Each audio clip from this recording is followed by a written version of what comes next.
Hello fifth class. तो आज हम हिंदी फर्स्ट में पार्ट 13 पढ़ेंगे। पार्ट 12 तक हमारे हो गए। पार्ट 13 जिसका नाम है किताबें, मतलब यहाँ पे हम किताबों के बारे में पढ़ेंगे कि किताबें हमारी जिंदगी में कितनी जरूरी है, किताबों से हमें क्या क्या सीखने को मिलता है। मतलब पूरी दुनिया के बारे में हम किससे जानते हैं? किताबों से। ज्यादातर चीजें हमें किससे पता चलती है? किताबों से चलती है पता, है ना। तो आपके पाठ में कुछ गिने चुने शब्दार्थी हैं और वो भी क्या है कि करने लायक है। ऐसा उनमें नहीं है कि कुछ इजी आ रखा है। तो शब्दार्थ कुछ गिने चुने हैं, वो सारे शब्दार्थ आप अपनी नोटबुक में करेंगे इस पाठ के। तो चलिए पाठ शुरू करते हैं। किताबें करती है बातें बीते जमानों की, दुनिया की, इंसानों की, आज की, कल की, एक एक पल की। तो कवि क्या कहता है कि किताबें हमेशा हमसे बातें करती हैं, उनके पास ज्ञान का खजाना है। कभी वह हमें बीते हुए समय की बातें बताती है, तो कभी हमें जो आज चल रहा है उन बातों के बारे में हमें जानकारी देती है, उनसे हमें अवगत कराती है। मतलब कहने का मतलब यह है कि पुस्तकों में हमें बीते हुए समय के साथ साथ मानव की आज की जो उपलब्धियां हैं, जो खुशियां भी हैं और उदासी भी है, उन सब की जानकारी देती हैं। खुशियों की, गमों की, फूलों की, बमों की, जीत की, हार की, प्यार की, हार की, प्यार की, मार की। तो कवि क्या कह रहा है कि यह हमें फूलों की खूबसूरती दिखा रही है। तो हमें जो बम फूटते हैं ना अलग अलग जगहों पर, तो उनकी वजह से जो दहशत फैल जाती है लोगों के मनों में, उसके बारे में भी हमें बता रही है। साथ ही यह हमें यह भी बताती है कि किसकी जीत हुई तो किसकी हार हुई। ठीक है। उसी तरह प्रेम के बारे में और मृत्यु के बारे में, मतलब हर चीज के बारे में किताबें हमें सब कुछ बताती रहती है। तो इन सारी लाइनों के माध्यम से कवि ने क्या कहा कि किताबें हमसे हमेशा बातें करती है, वो हमें बहुत सारा ज्ञान प्रदान करती है। कभी वो बीते जमाने की बातें बताती है, तो कभी हमें आज के जमाने की बातें बताती है कि आज तक मानव ने क्या क्या उपलब्धियां प्राप्त की हैं। यह फूलों की खूबसूरती बताती है, तो यह बमों की भयावहता भी बताती है। पुस्तकों से हमें किसी की जीत और किसी की हार का भी पता चलता है। इसमें हमें प्रेम से लेकर मृत्यु, हर चीज के बारे में हमें ज्ञान प्राप्त होता है। दूसरा पद्यांश देखते हैं। क्या तुम नहीं सुनोगे इन किताबों की बातें? किताबें कुछ कहना चाहती हैं, तुम्हारे पास रहना चाहती है। तो कवि कहता है कि किताबें हमें संदेश दे रही है।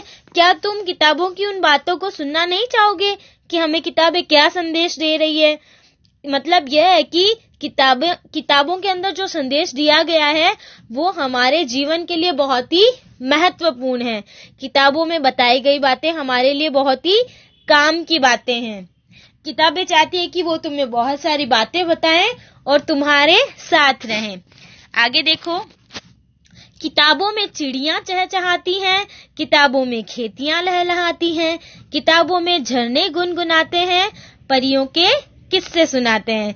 तो कवि कहता है कि किताबों में चिड़ियों का चहचहाना भी है, खेतों का लहलहाना भी है, झरनों का गुनगुनाना भी है और परियों का किस्सा सुनाना भी मौजूद है। मतलब कहने का तात्पर्य क्या है कि प्रकृति के जो मनमोहक वातावरण है उससे परिचय कौन करवाती है? हमें किताबें करवाती है। किताबों के माध्यम से हम प्रकृति के उस मनोरम दृश्य में घूम आते हैं, पढ़ते पढ़ते कि अरे वाह कितना सुंदर वातावरण है प्रकृति का। बहुत सारे जीव जंतु ऐसे हैं जिनके बारे में हम किताबों में पढ़ते हैं। हर एक जीव जंतु से मिलना पॉसिबल तो नहीं है ना। हम यहाँ पर हैं और कोई वहां पर है, उसके बारे में हमें यहाँ बैठे बैठे किताबों से ज्ञान प्राप्त हो जाता है। तो किताबें हमें हर एक के बारे में अच्छे से जानकारी देती हैं।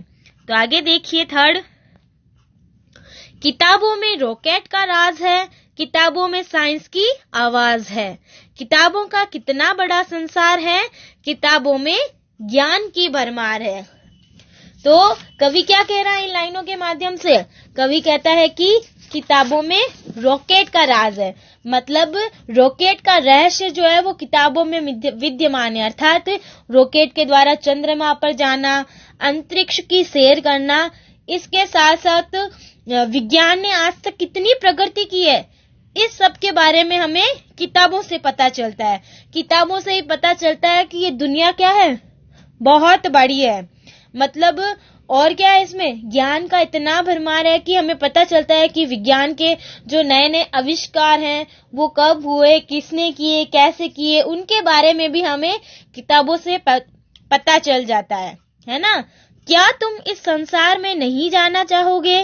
किताबें कुछ कहना चाहती है, तुम्हारे पास रहना चाहती है।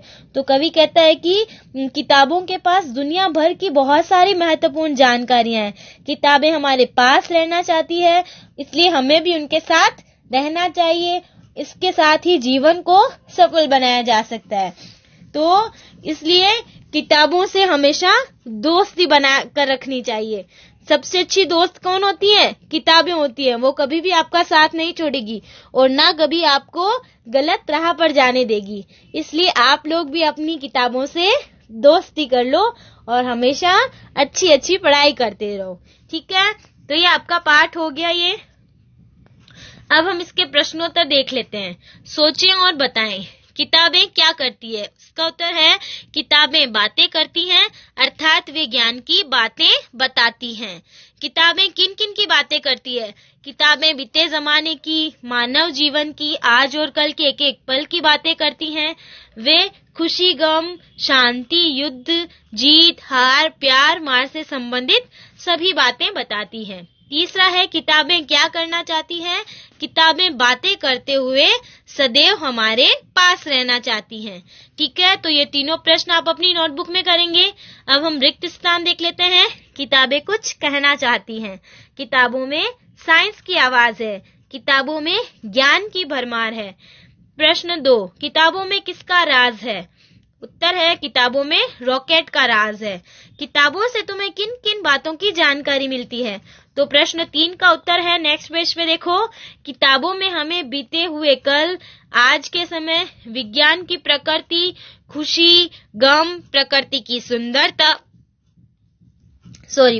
की सुंदरता, मानव के क्रियाकलाप, इतिहास की घटनाओं आदि की जानकारी मिलती है। फिर है प्रश्न 4, किताबें जमाने की व इंसानों की बातें कैसे करती हैं? तो इसका उत्तर है किताबों में बीते हुए समय का लेखा होता है। उस समय के इंसानों के क्रियाकलापों व अन्य गतिविधियों का वर्णन होता है। इनको पढ़कर हम उस समय की बातों से अवगत हो सकते हैं। फिर है प्रश्न 5, यदि किताबें नहीं होती तो क्या होता? अपने विचार लिखें। तो इसका उत्तर है यदि किताबें नहीं होती तो अतीत में घटित मानव जीवन की गतिविधियों, इतिहास, विज्ञान, साहित्य का पता नहीं चलता। हम नित नई समस्याओं का सामना करते और उनका हल करने में ही लगे रहते। हमारे जीवन का पहिया रुक जाता और हम वहीं के वहीं खड़े रह जाते। तो ये 5 प्रश्न हो गए आपके। तो आपको सोचो और बताओ कि 3 प्रश्न और लिखे में प्रश्न 2, 3, 4 और 5, ये आप अपनी नोटबुक में करोगे।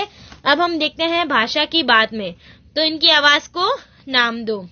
चिड़िया के बोलने की चहचहाहट, तो पत्तों के हिलने की सरसराहट, बादल के गरजने की गड़गड़ाहट और नदी के बहने की कलकल, ठीक है। उसके बाद है ये जो शब्द दे रखे हैं इनके पर्यायवाची भी कह सकते हैं हम, ठीक है ना। तो समानार्थी शब्द या फिर पर्यायवाची शब्द लिखे गए हैं, तो आप देख लेना इनको, ठीक है। तो अब आपको नोटबुक में सिर्फ प्रश्नोत्तर करना है। सोचो और बताओ के 3 और लिखेंगे 2, 3, 4 और 5, ठीक है। और पाठ के शब्दार्थ और पद्यांश के प्रश्न आपको अपनी नोटबुक में सुंदर सुंदर राइटिंग में करना है। तो यह आपका पाठ 13 किताबें कंप्लीट हो गया है। सुंदर सुंदर राइटिंग में वर्क करते हुए आप इस चैप्टर को लर्न करेंगे। ओके।